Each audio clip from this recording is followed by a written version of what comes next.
Salam Kamir, kekaguman ilahi mengarah pada iman dan rahmat. Saudara-saudari yang terkasih, saya mempunyai souvenir dari Papua, yaitu bapak yang menggendong anaknya. Coba lihat ini. Ini khas pemahat-pemahat dari Kamoro. Bagaimana mereka kalau menggendong anak dengan cara seperti ini. Dan mereka merasakan relasi yang dekat. Anak pun merasa nyaman, tidak akan jatuh, dan juga aman, tidak akan merasa diserang atau dicelakai oleh bapaknya atau orang lain karena dilindungi. Nah, saya juga beberapa kali misa di Taman Siboncel dulu, sudah agak lama, dan kadang saya mengunjungi panti asuhan di Bunda Serayu, Banyumas. Anak-anak itu kelihatan kecil-kecil, polos.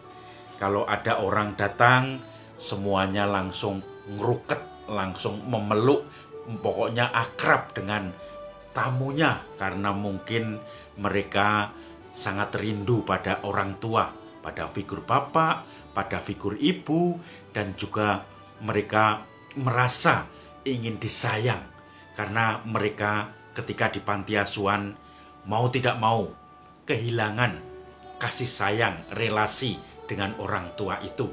Walaupun secara materi mungkin cukup dan perhatian, tetapi kan ibu atau pengasuhnya itu sedikit mengasuh banyak orang, dan tidak seperti kedekatan antara anak dengan ibu atau bapaknya sendiri. Nah, ternyata mereka merasakan kerinduan kepada ibu, bapak.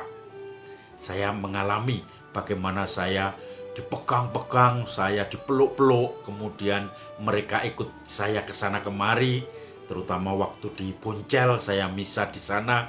Mereka senang sekali karena saya membawa banyak permainan-permainan. Nah, seperti ini anak-anak yang polos. Saudara-saudari yang terkasih, bagaimana orang tua, entah itu ibu, entah itu bapak, kalau melihat anak-anak kecil seperti itu, pasti hatinya jatuh. Hatinya pasti merasa ternyuh dan kepengen memeluk, memelihara, kepengen melindungi, kepengen memberi penghiburan. Paling enggak kadang-kadang hanya dalam waktu sekejap, mungkin hanya 10 menit, 5 menit, kita pengen memberikan perhatian, ngawasi, dan juga menghibur. Itu gerakan dasar orang yang biasanya melihat anak-anak yang seperti itu. Ternyuh dalam hati. Ternyuh itu dalam bahasa Indonesia memelas, dan juga kepengen mencoba melindungi, menghibur, walaupun dalam sekejap. Saudara-saudari yang terkasih, itu juga yang dialami oleh Bunda Maria ketika melihat banyak orang setelah ditinggalkan Yesus. Mereka seperti domba tanpa gembala. Mereka kebingungan harus kemana. Tanpa disangka-sangka Yesus yang menjadi tumpuan hidup mereka, kemudian tiba-tiba disalibkan, wafat. Seakan-akan tidak percaya mereka, tetapi itu nyata. Maka mereka menjadi putus harapan. Bahkan banyak yang mengkhianati Yesus, akhirnya lari, tidak tahan menghadapi penderitaan salib. Maka mereka pun juga tidak menikmati kebangkitan itu. Saudara-saudari yang terkasih, hari ini merupakan pesta besar, yaitu Bunda Maria Pelindung Gereja atau Bunda Gereja. Kita bayangkan bagaimana Bunda Maria melihat kita anak-anak seperti domba tanpa gembala. Pasti kasihan, pasti ingin menghibur, ingin melindungi, ingin membimbing. Itulah karakter seorang ibu, Bunda Maria. Hari ini bacaannya bisa ada beberapa alternatif, tetapi saya memilih alternatif bacaannya tentang Yesus yang disalibkan. Dan ketika Yesus disalib, dia memandang Yohanes muridnya, kemudian memandang Maria ibunya. Dua-duanya ini setia. Kisah ini dikisahkan dalam Injil Yohanes bab 19. Saudara-saudari yang terkasih, perjumpaan Maria melihat Yesus yang tersalib, tetapi juga kedekatannya Maria dengan Yohanes, murid yang dikasihi Yesus, itu nampak di depan salib. Mereka sama-sama tersungkur di depan salib sampai Yesus dimakamkan nantinya.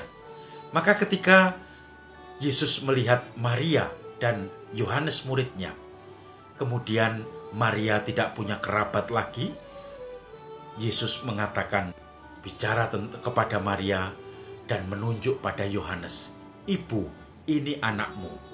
Dan kepada Yohanes juga hal yang sama, "Itu ibumu." Maka diceritakan dalam Injil Yohanes itu, sejak itu Maria tinggal bersama Yohanes dalam satu rumah. Dan kita tahu selanjutnya bahwa beberapa murid pun tinggal dalam satu rumah. Mereka merasakan ketakutan dan mereka berkumpul. Dan Maria ini selalu menemani murid-murid yang pertama yang tercerai-berai ketika Yesus disalibkan. Dan ketika Yesus bangkit, mulai kumpul lagi. Maria menemani mereka, menemani benih-benih gereja, para rasul dan juga pewartaan.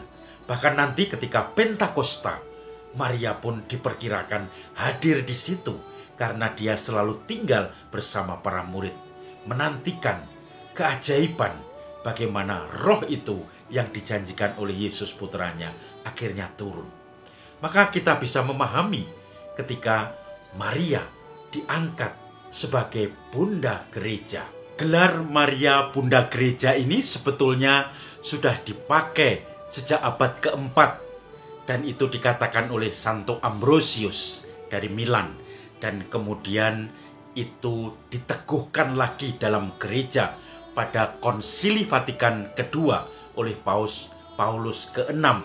Di situ dikatakan Maria Bunda Gereja. Karena kesetiaan Maria melihat para murid yang tercerai-berai setelah Yesus disalib itu, setelah Yesus wafat. Tetapi juga para murid yang mulai ragu-ragu tetapi mempunyai semangat, mempunyai setitik cahaya ketika melihat Yesus yang bangkit. Ketika Yesus menampakkan diri kepada mereka, mereka mulai berkumpul, mulai semangat lagi. Dan ketika Yesus naik ke surga menjanjikan Roh Kudus, Roh kebenaran, dan di situ Maria menemani mereka terus dalam gundah gulana, dalam suka duka para kelompok murid Yesus yang pertama atau umat Kristen, yaitu pengikut Kristus dalam gereja perdana ini. Kemudian setelah muncul Pentakosta yang kita rayakan kemarin, hari Minggu kemarin, itu perayaan Pentakosta, maka turun Roh Kudus. Roh Kudus turun, kemudian menguatkan para murid semua yang tadinya masih ragu, gamang, menjadi berani dan kuat. Maka kemudian mereka pun berani dengan penuh semangat. Roh Kudus yang menguatkan para murid itu, dan disaksikan, didukung dari belakang oleh Bunda Maria.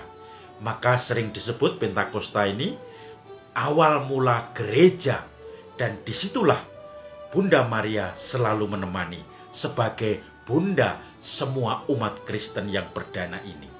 Maka saudara-saudari yang terkasih, Paulus 6 dalam Konsili Vatikan kedua itu mengangkat Bunda Maria, atau mungkin meneguhkan, karena doktrin itu sudah lama dipercaya sejak abad keempat. Tadi saya sebutkan oleh Santo Ambrosius, tetapi kemudian oleh Paulus ke-6 diangkat, diteguhkan sebagai hal yang resmi, sebagai dogma bahwa Maria Bunda Gereja, Bunda kita semuanya, Bunda yang selalu menguatkan gereja di dalam suka duka bahtera gereja ini, dalam timbul tenggelamnya, di dalam hitam putihnya, di dalam naik turunnya gereja, dan tentu saja kita semuanya.